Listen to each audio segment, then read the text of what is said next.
Hello दोस्तों, welcome to my YouTube channel Shreshth learning. आज हम लोग पढ़ने वाले हैं Nelson Mandela long walk to freedom. चलिए शुरू करते हैं। तो अपार्थाइड एक रेशियल डिस्क्रिमिनेशन पॉलिसी थी जो लोगों को अलग करती थी according to their races. Nelson Mandela ने 30 साल जेल में बिताया क्योंकि वो अपार्थाइड के अगेंस्ट लड़े थे, खड़े हुए थे, इसीलिए उनको 30 साल तक की जेल हो गई थी। लेकिन फाइनली उन्होंने इलेक्शन जीत लिया 1994 में और वो साउथ अफ्रीका के फर्स्ट ब्लैक प्रेसिडेंट बने। और ये जो एक्सट्रैक्शन, ये जो स्टोरी है, ये उनके ऑटोबायोग्राफी से ली गई है। उनके ऑटोबायोग्राफी का नाम था लॉन्ग वॉक टू फ्रीडम और ये उस ओकेजन का है, इनॉग्रेशन सेरेमनी का है, जब वो प्रेसिडेंट बने थे उसके इनॉग्रेशन सेरेमनी का है। और वो सेरेमनी 10 में 1994 को हुआ था और उस दिन बीबीसी ने एक न्यूज़ रिलीज़ की थी। चलिए देखते हैं उस न्यूज़ में क्या है।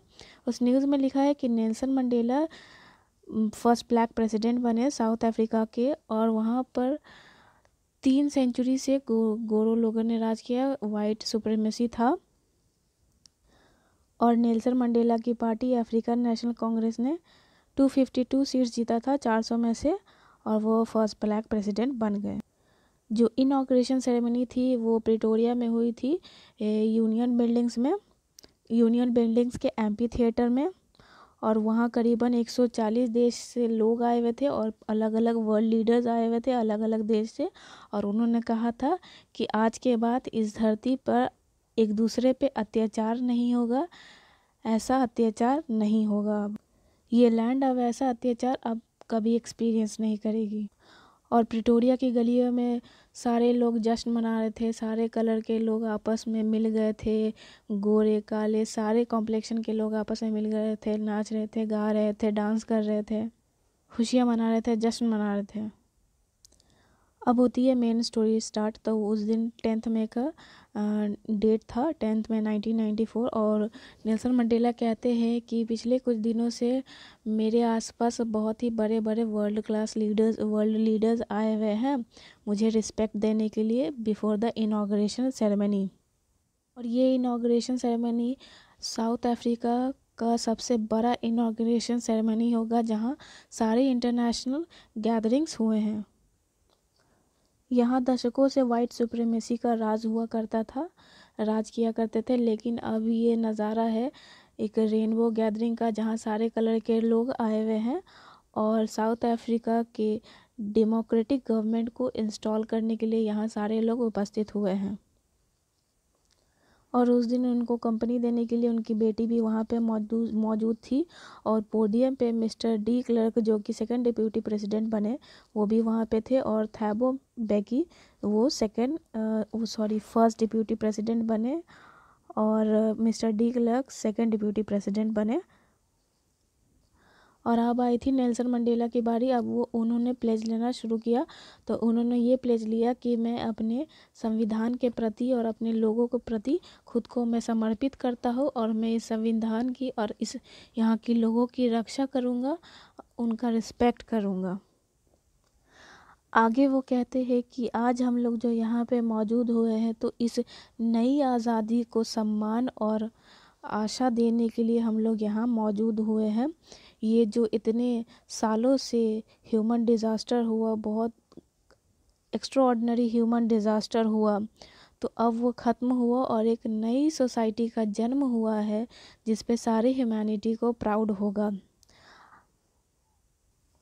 हम लोग जिन्हें पहले देशद्रोही कहा जाता था हमें मतलब बहुत ही रेयर चांस मिला है कि इस नेशन का होस्ट बनने के लिए। यहाँ पे उपस्थित से सारे इंटरनेशनल गेस्ट को हम लोग थैंक यू करते हैं और शुक्रिया अदा करते हैं कि उन्होंने इस इनॉग्रेशन सेरेमनी में पार्टिसिपेट किया, भाग लिया और हमारे लोगों से घुला मिला।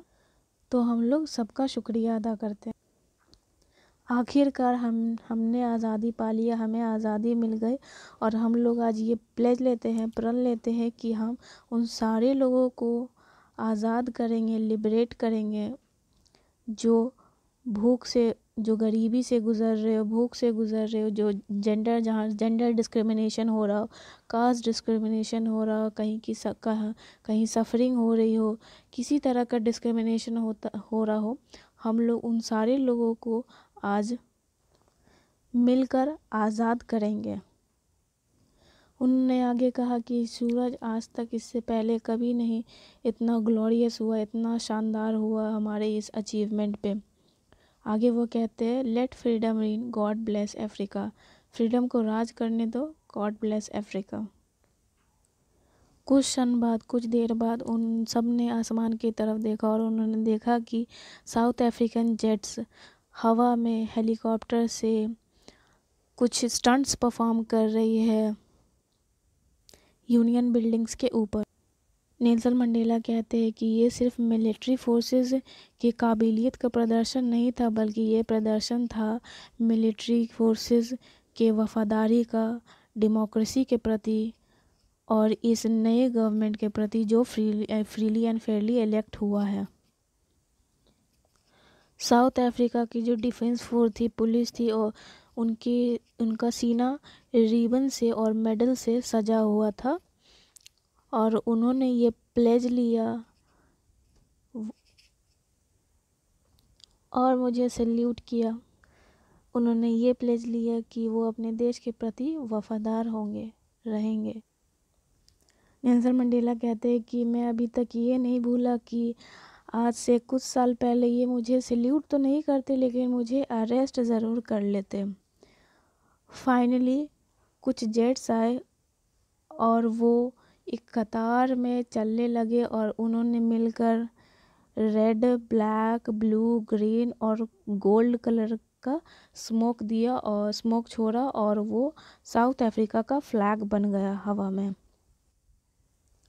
उसके बाद गोरों ने और कालों ने अपना अपना नेशनल एंथम गाना शुरू किया।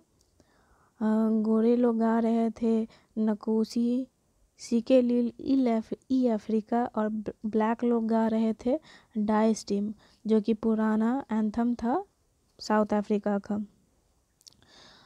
ऑल्दो दोनों एक दूसरे के लिरिक्स नहीं जान रहे थे और शब्द नहीं जान रहे थे, लेकिन मुझे विश्वास है कि वो इन शब्दों को फील कर पाएंगे कुछ सालों बाद या कुछ क्षणों बाद। फिर नेल्सन मंडेला इमोशनल हो गए और उन्हें याद आ गया कि 20th सेंचुरी के फर्स्ट डिकेड में कुछ साल पहले जब एंग्लो बोर वार हुआ था और मेरे भी जन्म से पहले गोरो लोगों ने ये पॉलिसी बना ली थी, ये रूल बना दिया था कि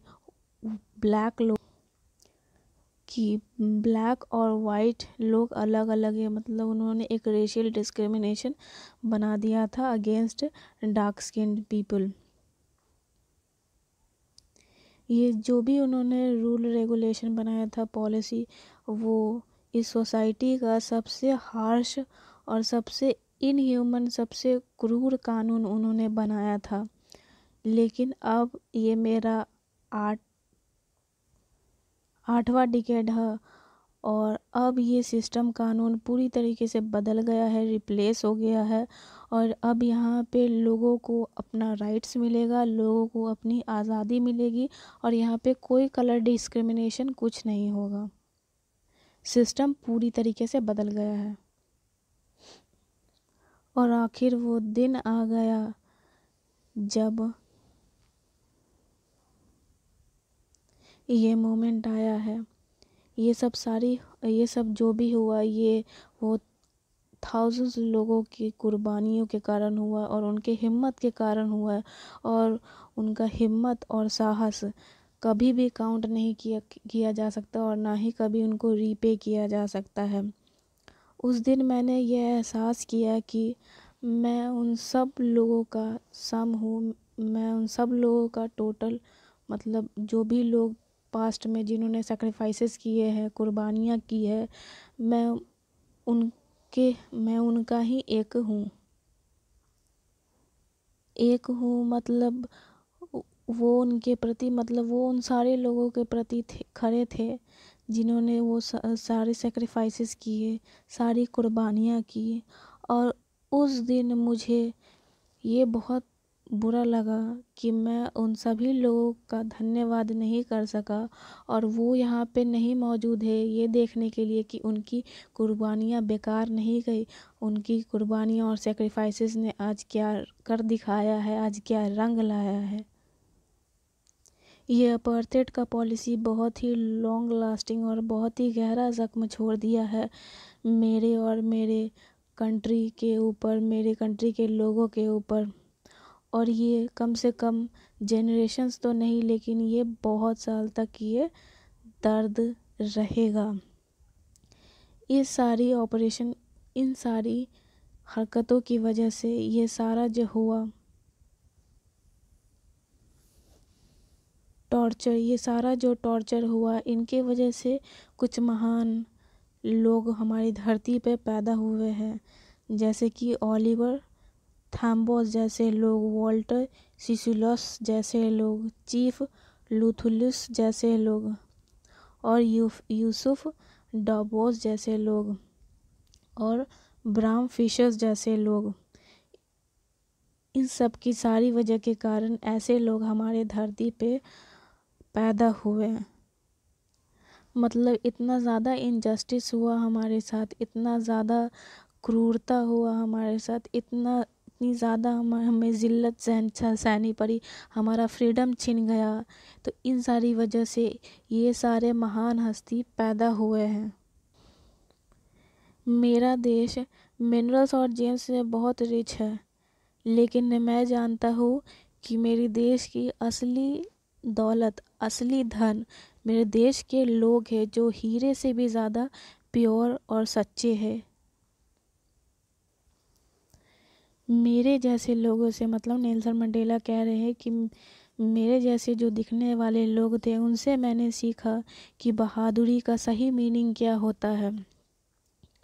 मैंने टाइम बीतता गया और मैंने देखा कि लोग और औरतें कैसे अपना लाइफ रिस्क में डाल रहे हैं सिर्फ एक आइडिया के लिए। मैंने देखा है कि कैसे वो लोग कैसे उन्होंने टॉर्चर सहा है बिना टूटे, कैसे उन्हें स्ट्रेंथ मिली है उस हार्ड टाइम को फेस करने के लिए।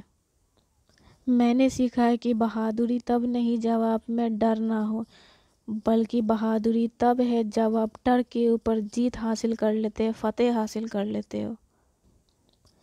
कोई भी एक दूसरे को नफ़रत करते हुए पैदा नहीं लेता, सिर्फ उसकी कलर की वजह से, या उसके स्किन की वजह से, या उसके बैकग्राउंड की वजह से, या उसके रिलीजन की वजह से। अगर लोग नफ़रत करना सीख सकते हैं तो लोग प्यार करना क्यों नहीं सीख सकते।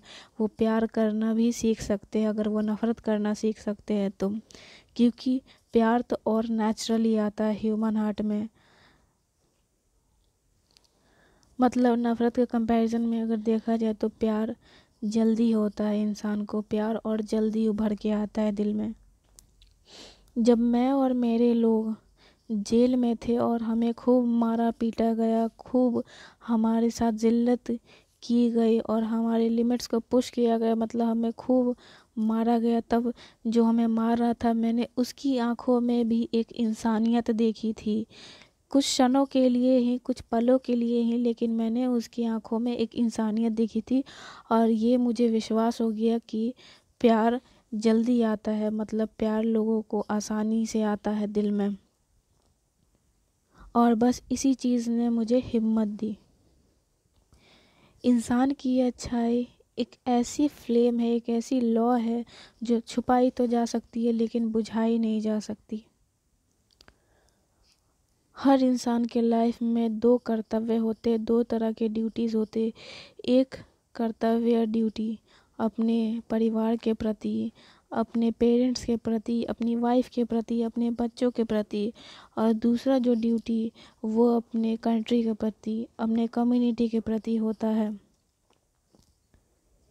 एक सभ्य सोसाइटी में, एक सभ्य समाज में कोई भी एक इंसान अपने कैपेबिलिटी के हिसाब से इन दोनों ड्यूटीज़ को फुलफ़िल कर पाता है, लेकिन साउथ अफ्रीका में ऐसा नहीं था। साउथ अफ्रीका में जो मेरे जैसे दिखने वाले लोग थे और जो मेरे जैसे लोग थे, जो मतलब मेरे ही टाइप के दिखते थे, उनके लिए तो ये दोनों ड्यूटीज़ पूरा करना ये तो एकदम इम्पॉसिबल थी। साउथ अफ्रीका में जो लोग एक नॉर्मल ह्यूमन बीइंग की तरह रहने लगते थे या रहने की कोशिश करते थे, उन्हें पनिश किया जाता था और उन्हें अलग कर दिया जाता था। जो भी लोग ये ड्यूटीज़ को पूरा करने की इन दोनों ड्यूटीज़ को पूरा करने की कोशिश करते थे, उन्हें उनकी फैमिली से अलग कर दिया जाता था, उनके घर से उनको बेघर कर दिया जाता था और उन्हें फोर्सफुली एक अलग ज़िंदगी रहने के लिए मजबूर कर दिया जाता था। एक बहुत ही अंधेरा भरा ज़िंदगी, अंधेरी भरी ज़िंदगी उन्हें जीने के लिए मजबूर कर दिया जाता था। स्टार्टिंग में तो मैंने अपने लोगों को अपने फैमिली के ऊपर नहीं रखा था, लेकिन फिर मैंने देखा कि मुझे इन सब चीज़ों से रोका जा रहा है। मतलब इन दोनों ड्यूटीज़ को पूरा करने से मुझे रोका जा रहा है।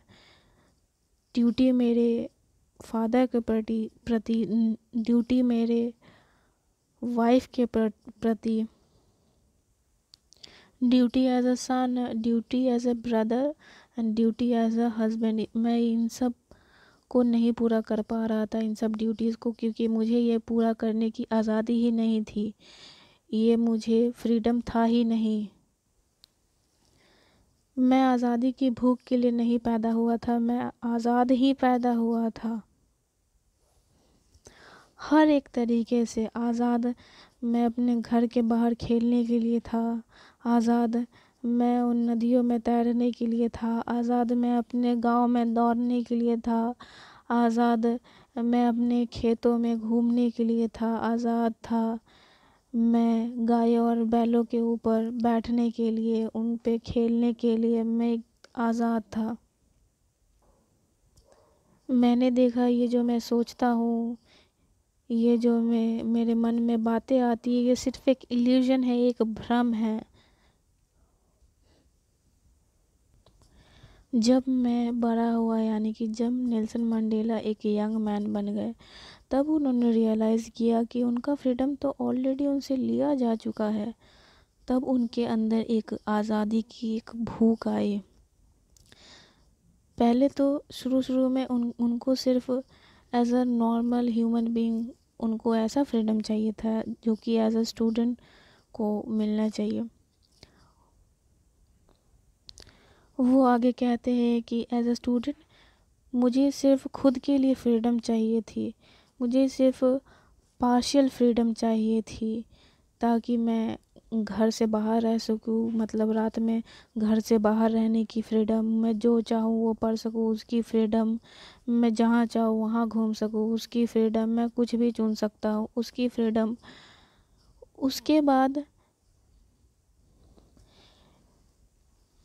जब मैं जोन्सबर्ग में आया, या जब मैं जोन्सबर्ग में था, तब मैंने देखा कि यहाँ बात सिर्फ मेरी फ्रीडम की नहीं है, यहाँ बात उन सारे लोगों की फ्रीडम की है जो कि कुछ अपने पोटेंशियल पे कुछ पाना चाहते हैं, एक रोज़ी रोटी कमाना चाहते हैं, एक शादीशुदा ज़िंदगी बिताना चाहते हैं, एक फैमिली स्टार्ट करना चाहते हैं। ये सारी बात सिर्फ मेरे आज़ादी की नहीं है, ये सबकी आज़ादी की बात है। और ये फ्रीडम कानूनी तरीके से रोका ना जा सके, किसी का भी फ्रीडम। फिर उन्होंने स्लोली धीरे धीरे देखा कि ऐसा नहीं कि सिर्फ मैं ही फ्री नहीं हूँ, मेरे भाई नहीं फ्री है, मेरी बहन नहीं फ्री है, और वो सारे लोग फ्री नहीं है, उन सारे लोगों से आज़ादी छीन लिया गया है जो मेरे जैसे दिखते हैं। और तभी मैंने अफ्रीकन नेशनल कांग्रेस पार्टी को ज्वाइन किया, और तभी मेरे लोगों के लिए मेरे अंदर आज़ादी की भूख आई, मेरे लोगों के लिए, मेरे लोगों के प्रति, सिर्फ मेरे लिए नहीं, मेरे लोगों के लिए भी। और इसी डिज़ायर के कारण मेरे लोग आज सम्मान भरी ज़िंदगी जी रहे हैं, और ये लोग मुझे मोटिवेट कर रहे हैं जिन्होंने एक वैसे लड़के को बदला है जो कि बहुत डरपोक था, वो एकदम बोल्ड हो गया हो। इसी डिज़ायर के कारण एक डरपोक आदमी एक बोल्ड आदमी में बदल गया। एक कानून का पालन करने वाला वकील एक क्रिमिनल में बदल गया। अपने परिवार से प्यार करने वाला हस्बैंड से वो ऐसा आदमी बन गया जिसके पास कोई घर नहीं था। जिंदगी को प्यार करने वाला एक ऐसा आदमी था जो अब सन्यासी का जिंदगी जी रहा था। नेल्सन मंडेला को कुछ लिमिटेड आज़ादी दी गई थी, लेकिन वो उन सब लिमिटेड आज़ादी को भी इंजॉय नहीं कर पा रहे थे, क्योंकि उन्हें पता था कि उनके लोग फ्री नहीं हैं। आगे वो कहते हैं कि फ्रीडम को बांटा नहीं जा सकता, फ्रीडम का बंटवारा नहीं किया जा सकता। मेरे लोगों में से किसी भी लोग के हाथ में अगर हथकड़ी लगती है तो हम सभी के हाथ में हथकड़ी लग जाती है, और अगर सभी लोगों के हाथ में हथकड़ी लगती है तो वो हथकड़ी मेरे ऊपर भी लगी है। जो इंसान दूसरे इंसान की आज़ादी छीनता है वो खुद नफ़रत की प्रिजनर में कैद है। नफ़रत की सलाखों में वो कैद है। उसका माइंड बहुत ही छोटा, मतलब नैरो माइंडेड हो गया है वो। मैं फ्री नहीं हूँ अगर मैं किसी और की आज़ादी ले लेता हूँ, ठीक उसी तरह जैसे कोई मेरी आज़ादी ले लेता है। इन दोनों केसेस में कोई भी फ्री नहीं है, नेल्सन मंडेला का ये कहना है। एट लास्ट नेल्सन मंडेला कहते हैं कि जो अत्याचारी है और जो अत्याचार सह रहा है वो दोनों एक दूसरे के ह्यूमैनिटी लूट रहे हैं दोनों। बस यही था हमारा story, long walk to freedom. That's it ended and I hope you guys liked it.